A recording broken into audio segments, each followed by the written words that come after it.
Hey guys, Scott Jackson coming in here, your professor, rocking my sweet Assassin's Creed shirt. The best part about having to teach online is that I can wear whatever I want. Now, I do, just so you know, I wear jeans. I wear jeans, colored jeans, not just ordinary jeans, colored jeans.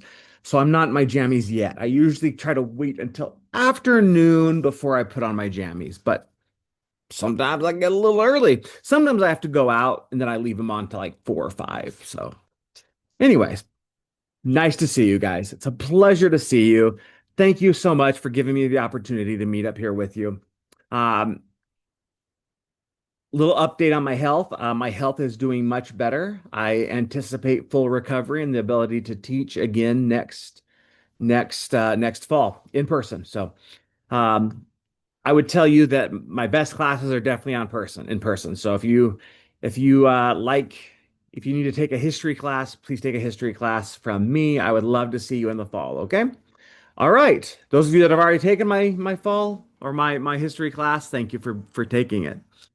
All right. So let's see here. Let's do the password right now, should we? Let's do the password. The password is Assassin's Creed. Assassin's Creed. Okay, that's the password. So, nice to see you guys. Let's get going. This is what we have coming on the assignment. I'm gonna show you. Hold on, my share screen is not working. Hold on one sec. Okay, there we go. Hopefully you can see that. We're talking about the Humans of Snow assignment. Now, the Humans of Snow assignment is a big deal. It's worth 100 points of exam credit. So remember, when you weight different categories, exams are worth a lot more than weekly assignments. I know that that is kind of hard to think about points that way, but the sections where they're weighted the most are the ones that have a little more impact on your grade. So this is going to have some big impact on your grade. Look forward to reading them. Now, for this assignment, you need to interview 5 people. 3 of them have to be people that you've never interviewed before or you've never spoken to before, strangers, okay? Maybe you've seen them in class and you said hi a couple times, but you've never really had much more than a hi or a wave or something like that, okay? That's what you have to do, okay? You're going to do 5, 3 you don't know, and you're going to be doing it needs to be a substantial interview to where they feel comfortable. So you should always start off questions like, "How are you doing? It's nice to see you. My name's Scott. What's your name?" Get them comfortable. You don't just walk up and ask these 2 big questions, but you only have to report on these 2 big questions. One, what does it mean to be human? 2, what does it mean to be a student at Snow College? Okay. Now, I will accept this a couple ways. Okay. Usually, I ask you to do like a PowerPoint that's the best looking, and then you comment on their best. However, I had an idea. What if, what if we did, what if you just record it? Let's say you're not comfortable making PowerPoints, it's not your strong suit. Record the interview and send it to me. The interview should be 3 to 5 minutes long, okay? So send me the interviews. I'll listen to those. I have lots of free time on my hand this semester because I'm only online. So yeah. All right, all right. Now it's nice to see you guys. That's what you have coming up. That is not due until March 1st. Here's a heads up for you guys. If you use AI, you will receive a 0 and you will not be able to make up. If you use AI, you will receive a 0 and not be able to make it up. Okay? That's the rule, okay? So this is available now. You can take it whenever you want, but it's due March 1st, okay? March 1st at 11:59 p.m. Okay? Oh, I got to get a water real quick. Give me just 1 second. Give me just 1 second.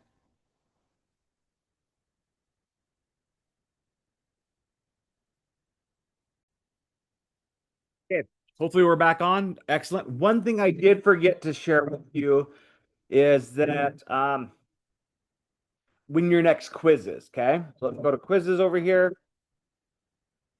You have done your January 18th. Your next one is due February 1st, okay? So your next quiz is due February 1st. So everyone be aware of that. Don't want that to sneak up on you. I believe that's Sunday, right? I believe February 1st is Sunday. I don't know. Look it up. February 1st is when it's due, okay? So let's get that into me. Make sure you do not use AI again, guys. Like use AI to research, use AI to come up with information. Just don't use AI to write. You got to write yourself. Develops life skills, thinking patterns, things that'll help you with your job. Okay. All right, let's get on to the material. The material. Okay, we're going to talk about globalization. What a fit. What an apropos. What a timely topic talking about globalization.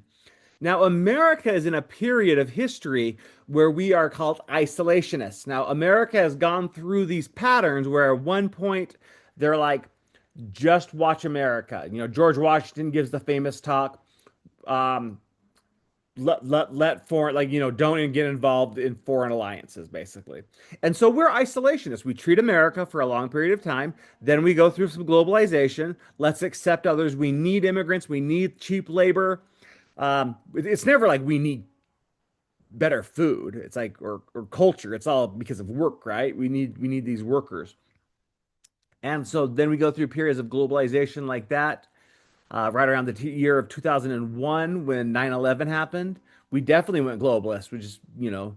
And so right now overseas we are capturing Venezuela and attacking Venezuela, while at home we are saying get out, right? ICE is going crazy, just, um, detaining people without warrants, things like that. Um, this really is a concern to me because just from a historical sociological point of view, we tend to need immigrants to do cheap labor, right? Like our eggs are going to start costing more, our fruit's going to start costing more. You know, all these things are going to start costing more with people that are not able to work. Because of the crackdown on illegal immigration.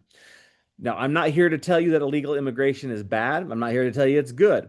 I'm not here to tell you anything like that. I'm just telling you that from a historical point of view, America has gone through very strong globalizing phases and very strong isolationist phase.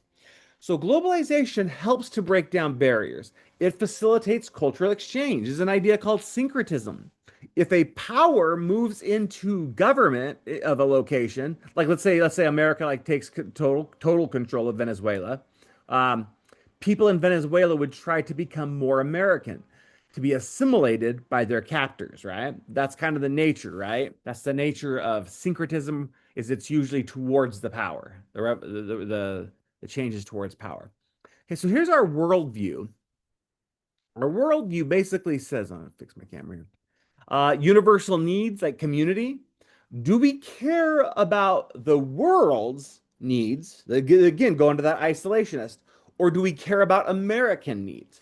I think most people in America, liberals, Democrat, or conservatives, Democrats, Republicans, whatever, I think most of them say we need to prioritize American life. You know, France is out there prioritizing France, Germany's prioritizing Germany. Venezuela is still looking out for Venezuela the most. It's people. So I don't think it's bad. I don't think it's bad to say my culture is more important to me than Iraqi culture. I think that's fair. I don't think there's anything wrong with that. Um, However, over time, it does evolve. Like I said, we need workers. We need different kinds of people. It's mostly workers. Mostly the reason immigrants come over is because we need workers. It used to be railroad workers with the Chinese. It used to be steel scraper business with the Germans and the Irish. Now it's like technology. We got to have technology. And a lot of those people are coming from, it's called the brain drain. They're coming from foreign countries that are highly educated. They have their PhDs. You know, we have a PhD professor here named Amaka Ilachuks. I do have a hard time with her last name. But so everything's good like that. Um, but we do tend to take in cultures during times where we need their work. Okay. Let's go on to the next one. The definition of culture is your beliefs, your thoughts, your expectations, often intangible, and objects, buildings, infrastructure. Those are tangible, right? So beliefs, I can't like look at your beliefs and be like, oh, your belief B. Like you have to share with me. We have to get to know each other. Even like I tend to do hot takes. I don't always agree with them. I just like to see people get uncomfortable. So I'll often take hot takes just to see how people react. And it's not great for making friends. No, believe it or not. Hot takes when you first meet people. Let me just give you a heads up here. Hot takes when you first meet people doesn't usually go well. But they're fun. They're fun. There's nothing wrong with them. That's what I do. They're fun. My son has a new girlfriend and hot takes all the time. Because I want to know sure she loves Wills. She hates me. That's okay. No, she doesn't hate me. We're good. We get along. But hot takes. Okay. Then we have the material culture, like our clothing, our hairstyles. If you were to research this, you would find out that America's number one export, what we send to the world, right, is actually culture. We are the number one cultural exporter in the world of all time. We reach people all over through social media. Everything's through AI is through an American lens. Even AI is through an American lens, right? Because most of the information out there, scientific research, things like that, is in English, right? Wild, huh? Just absolutely wild. Love it. Love it. Um, it's interesting. Like, oh, by the way, I don't think I told you guys this. AI pictures I use in every single one of my slides to capture what this information is considered important by the AI. This is what AI, if I put in the definition of culture and American culture, this is what I get back. Interesting. So when you look at these pictures, what does American culture look like? Here down at the bottom, I believe there's a guy holding like kind of like a little cross structure. Americans very Christian, right? That's what we're kind of like.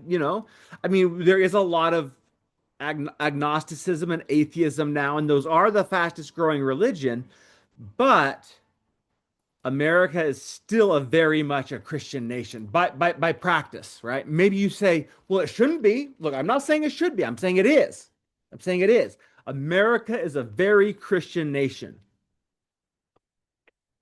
good and bad. I think there's some great things about Christianity. I think there's some things that need to be fixed in Christianity. And I think if you're an honest, sincere person, you would agree with that.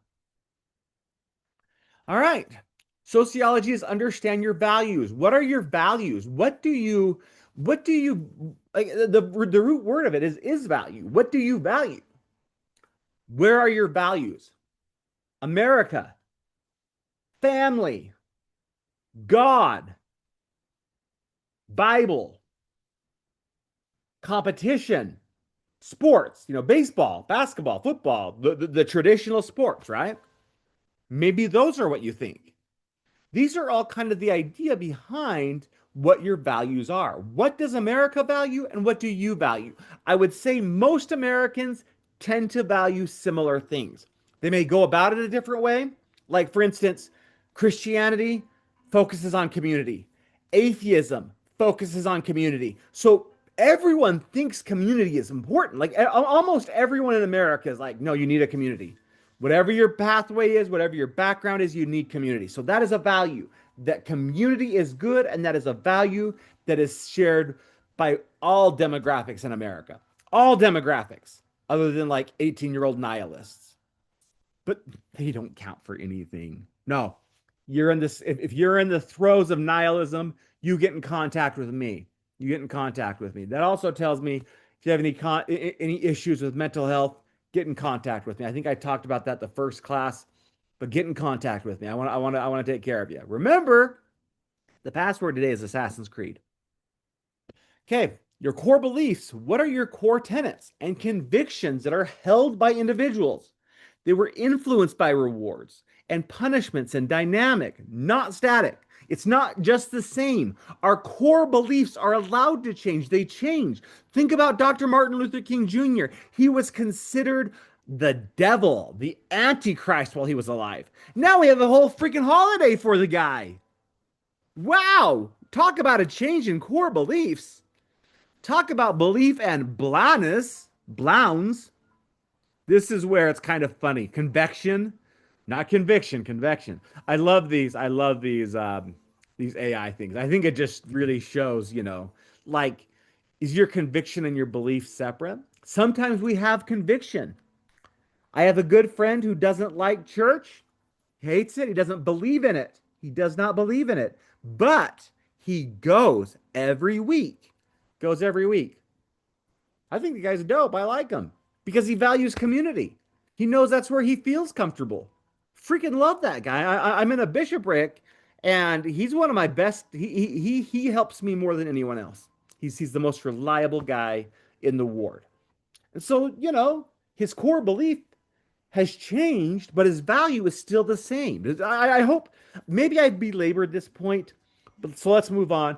But I do think that understanding what your values are and what your core beliefs are important. In fact, here's a little bit of extra credit. When you turn in your password today, if you will explain what your values and your core beliefs, how they lead to one another, and maybe how they even look a little different, give you extra credit. A paragraph, nothing too much. If you want to do more than that because you really like the assignment and you want to talk to me more, that's fine. Give me that. Give me your core beliefs and your values. Okay, understanding social norms. There's formal norms and there is informal norms. Okay, so formal norms are like law. I mean, that's one example. There's other formal norms. So let's say, and there's informal. We just kind of put pressure on each other. Certain behaviors are learned, like you don't walk around in your underwear no matter how hot it is, right? Like things like that, right? Um, so those are informal norms. So, like for example, if you go to school with holes in your pants, like up around your upper leg, so you can see some upper leg. Oh dear, upper leg. That is so freaking nasty. How dare they let the kids wear holes in their legs? No, not their legs, their leg pants. Um, so let's say you go to school. Well, they bust you and they're like, "Hey, go home and get changed." That is a warning. That is a formal norm. Now, it's not the law, but it's a formal norm. You know that you're not supposed to. Now, let's say you wear those pants to church. I don't think anyone is going to come and say, "You can't be here. God hates you." I mean, maybe like an 80-year-old dude. No, I'm just joking. I'm just joking. No one's gonna do that to you, right? But they're gonna look at you and they're gonna be like, "Huh, that's odd." Now, it doesn't mean they're judging you. I mean, they might be judging. I'm not saying they're not, but that doesn't necessarily follow. It's just different. It's different to us. One time, a kid wore a bright blue Dodgers hat into the church. I'm sitting up there in the stand, and I was like, "Dude, awesome! I hope no one corrects him." No one did. Not a single person said, "You're not supposed to wear your hat in there, bro."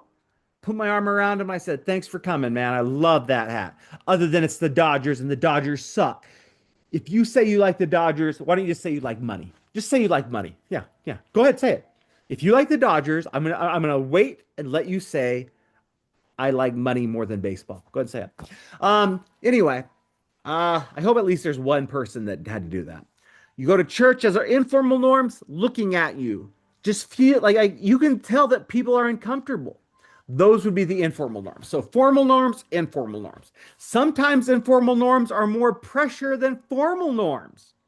Interesting, isn't it? Sometimes, even though there's no like punishment attached, like directly, the fact that we feel awkward is something we've evolved to be, is to feel awkward. Your generation, whoo, that's like your number one word. I don't feel awkward. Dude, do you think it's gonna your five conversations of what it means to be a snow student and what it means to be human is gonna be a little awkward? Yes. Yes, it will be. Love it. My kids say I have a superpower. They say, "Dad, you have a superpower to act abnormal and make people feel comfortable." That's awesome. I love that. That's great. Greatest compliment ever. They don't mean it as a compliment. They mean it to make fun of me, but I'll take it as a compliment. Next are mores, serious consequences for violations. So in some cultures, if you were to walk by and you saw two bros in camo holding hands, you would think they're fashionable homosexuals. That's what we would think, right? They're gay people that are fashionable because camo is fashionable, I guess. I don't know. I don't know camo. Or I don't know fashion, so don't ask me. But let's say in some cultures, this could be a fashion forward gay couple. In some cultures, including this one, holding hands is not weird. They're comrades. They fight in the war together. They're brothers. They're deep friends. That's not weird. That's not weird. These can be enforced by shaming, shunning, and banning. I think it was every 10 years, Athens would banish someone from Athens. They would just say, "Yeah, sorry, you're banished." They would just vote to banish you, right? Um, it can be formal. That is a formal sanction, right? An informal sanction would just be all of the people in Athens being like, "Nah, I don't like you. I hate you." Next are folkways. These are norms that lack moral significance. Like, so a moray or a folkway. Oh, I forgot to do my moray joke. When that insult hits your eye and they should be banished, that's a moray. That's right. Yes. Dun, dun, tsh. Awesome. I'm killing it up here, guys. I don't even have an audience and I'm killing it. Whew. I also have ADHD. Yeah, I also have ADHD. Folkways, they lack moral significance. When we're on the walkway, if you're walking to on campus during class change, people are going to walk on the right and the left, and they're going to move fluidly. Now, if someone does break that law, you're like, that person's as bad as a murderer. This person's morally evil for walking on the wrong side of the path. No, that's not a folkway. That is not because there's no moral blame to walking on the wrong. I mean, with most people, I'm sure there's some people out there that would find that morally reprehensible, but for the most part, it wouldn't be a moral problem. It would be more of a, it would be more of of just an irritation, right? You would look at them funny. They would be breaking a norm. That's for sure. They would be breaking a norm. That is true, but there would not be any formal sanction to that. Folkways vary across culture. So when I drove in Mexico City, I was in Mexico City. If anybody's been into Mexico City, send me an email. Tell me you've been to Mexico City and if you ever drove in Mexico City. There's no rules. You have a turning lane with six cars all trying to turn, and you have the one right lane that is reduced to a trickle trying to get through. If you get pulled over, slide a few bucks to those federales. I think they're called federales. Dang it. If I'm wrong there, I'll correct it. But yeah. Um, Culture evolves over time. Culture evolves over time. Okay. Though we're going to talk about one more thing, culture shock. Okay. Culture shock. When we go to a new community, if we have any return missionaries here, I'm guessing you had culture shock. You know, most missionaries experience some period of culture shock. For some people, it's like 3, 4 days a week. Some people, it's months. My son went to the University of Chicago in Chicago, top 10 university in the world.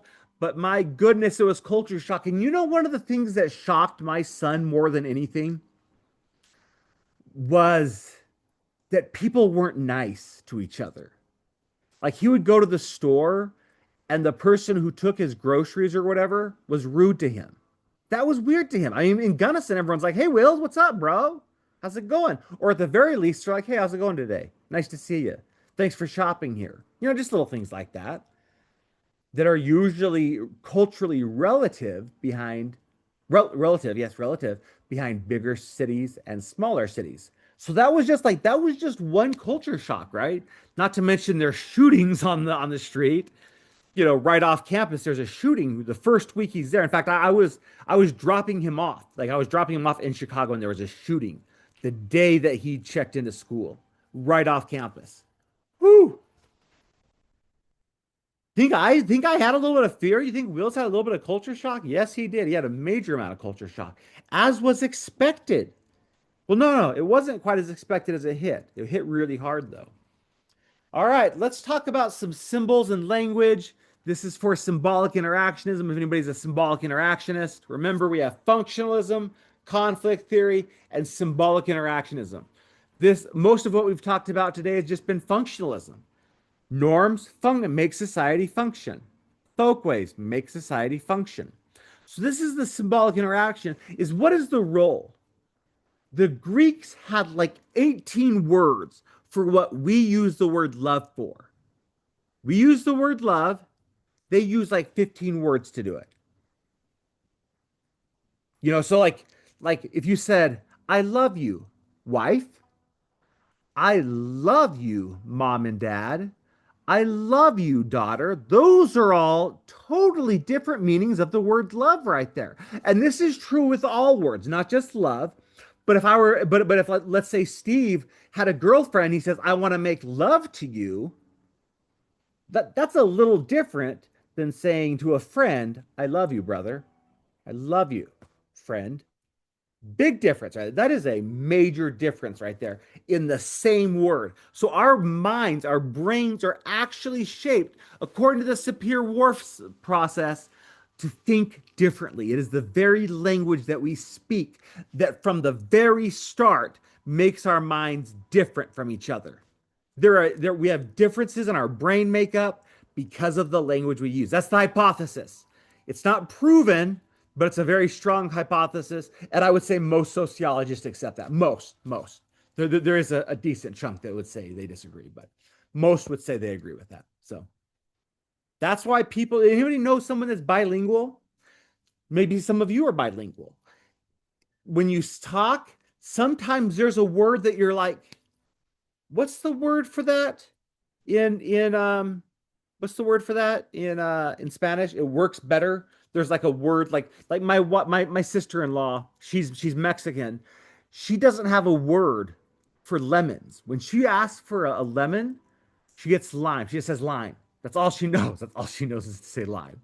It's funny. It's hilarious. Like every time we go to a Mexican place and she wants a lemon in her water, she says, "Can I get a lime in my water?" And I say, "Pause," or like someone at the table is like, "Wait a minute."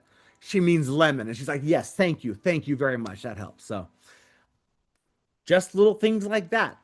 I know that seems so insignificant, but there's words like that all over the place. If you aren't bilingual, talk to someone who is bilingual. Do you have a different word for a different meaning, a word that you will only be able to use in Spanish, not English? Okay, we don't need to do the practice questions. You guys killed it today. Love you guys. Appreciate it. Send those things to me in email. No, I'm sorry. I'm going to open up an assignment for it, okay? I'm going to open an assignment for it. It's going to be uploaded. I'll have it for you. And so basically, it just takes a little while to process it, but I will open the assignment ahead of time just so you guys know for future reference. You won't know this time, but for future reference, you'll know. As this is uploading, it takes like 15, 20 minutes. So if you see me assign this assignment and you're like right on it, you won't be able to do it yet. Okay. So give it some time.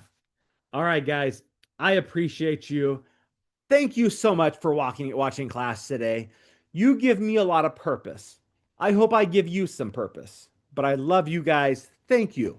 Thank you for those emails you send. I'm always happy to answer emails. I don't have a problem with that. I know some professors don't like to answer emails. They're not very good at it. I'm good at it. I check my email once every couple hours at least, if not less. Look forward to those. If you have any questions, do not hesitate to email me, okay? All right, guys. Right on. Love you guys. See you later.